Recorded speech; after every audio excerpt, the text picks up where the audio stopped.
Hey guys, it's Alex C. Patrick R. We're at the range today with a pretty cool pistol. This is actually the Sphinx SDP Subcompact, and This is the SDP Compact. so Sphinx has just imported the subcompact version of the SDP Compact. This is obviously a more carry-oriented pistol, smaller pistol. Yep. Has to be more of a duty-oriented pistol. It would. We both have a lot of experience with the Compact because we've tested it. Yeah, we tested it about a year and a half ago, and immediately after, I ordered one because I liked it so much. Yeah, almost every time we come to the range, Patrick brings it out and shoots a couple rounds through it. So it's fair to say that we like these. We actually have a lot of experience. Yeah, and I mean, it quickly became my favorite gun.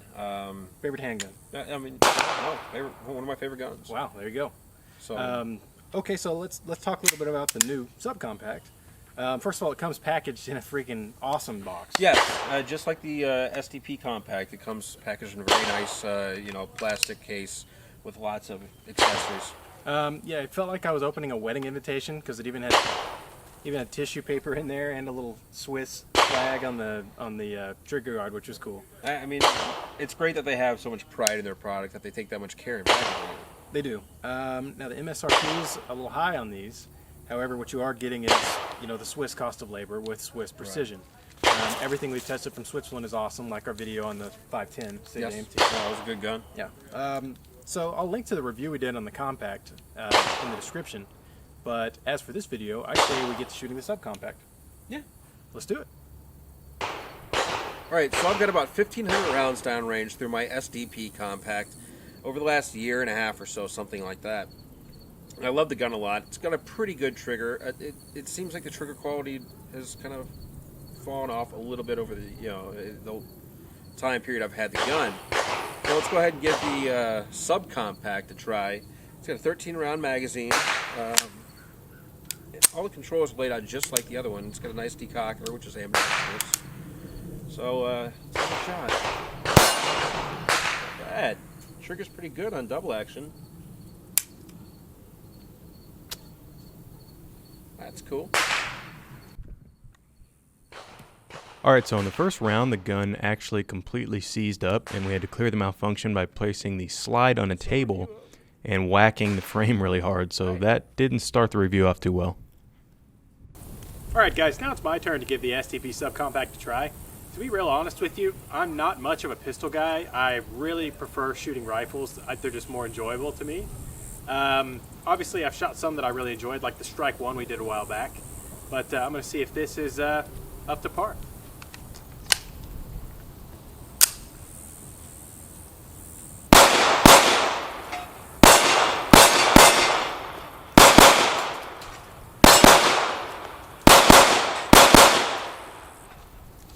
I will say the trigger is really nice. It points really nice for a subcompact. I've got very large hands and it fits my hands pretty well. One thing I really don't like is the slide release. It's very hard to activate. Even with me with my big hands, I really have to reach up high and it's tough.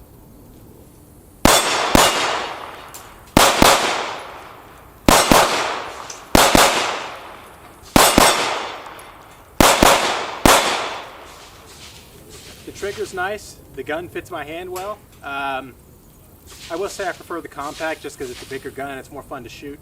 However, as a carry piece or something, this wouldn't be a bad option. I'll tell you what, that's probably a nice solid 9-pound smooth double action. It's fantastic.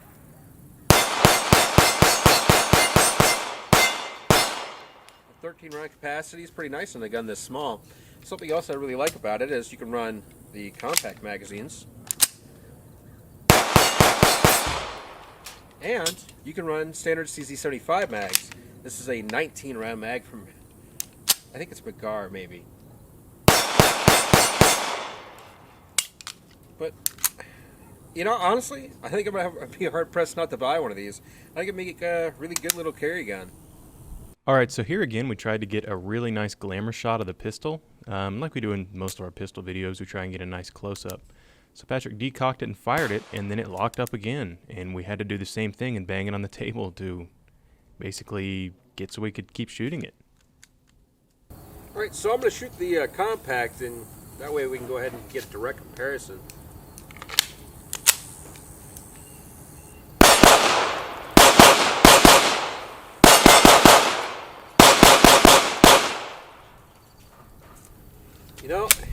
For shooting at the range, I really do like this one, but if I were going to carry it, it's just a little bit too big for me. And I think that the compact might be a better option.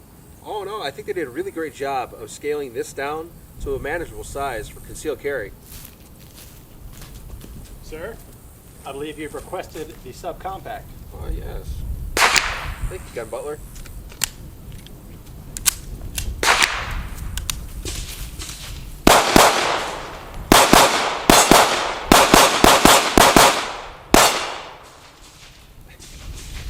You know, I think it's weird. It shoots exactly the same, just about.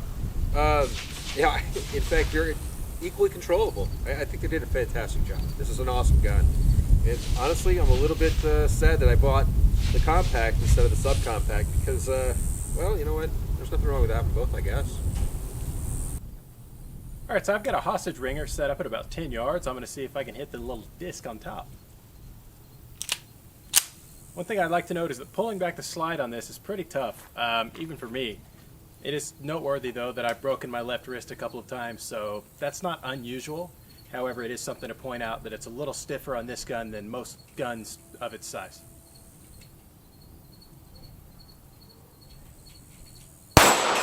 Got it. Got it again. Oh, missed one. Again. Got it.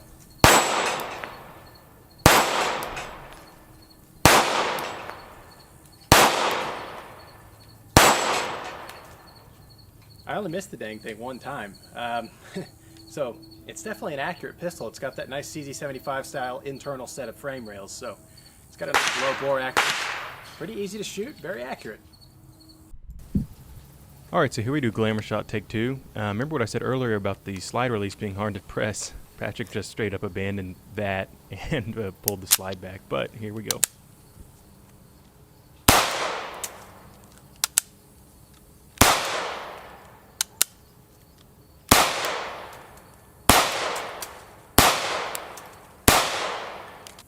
Alright, now it's time for the patented TFBTV limp wrist test.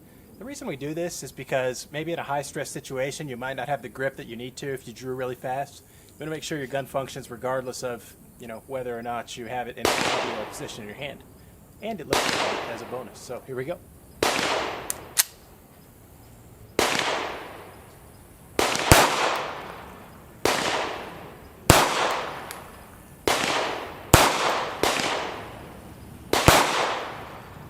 Oh. Got one jam.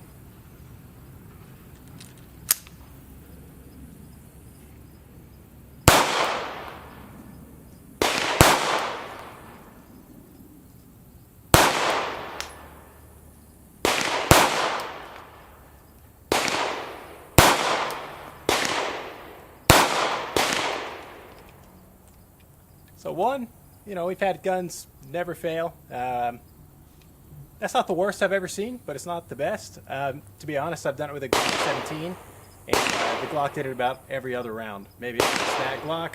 Everyone's going to grill me in the comments how Glocks never fail, but it is what it is. So all in all, not too bad that it only did it one time. Alright guys, so we put about 250 rounds to this Sphinx SDP Subcompact. And I've got to say, I was really pleased with it. And honestly, I'm kind of sad I can't buy this one. You know, I'm on the flip side of this one. I like the Sphinx compact and I like the Sphinx full size, especially as a competition gun for the full size. However, this gun didn't do it for me. Even though I've got massive hands, I had a lot of trouble working the slide release, as did you. I had a little bit of trouble, yes, but generally I don't use the slide release. Normally Power stroke. Yeah, power, power stroke or whatever the heck you want to call it. Yeah.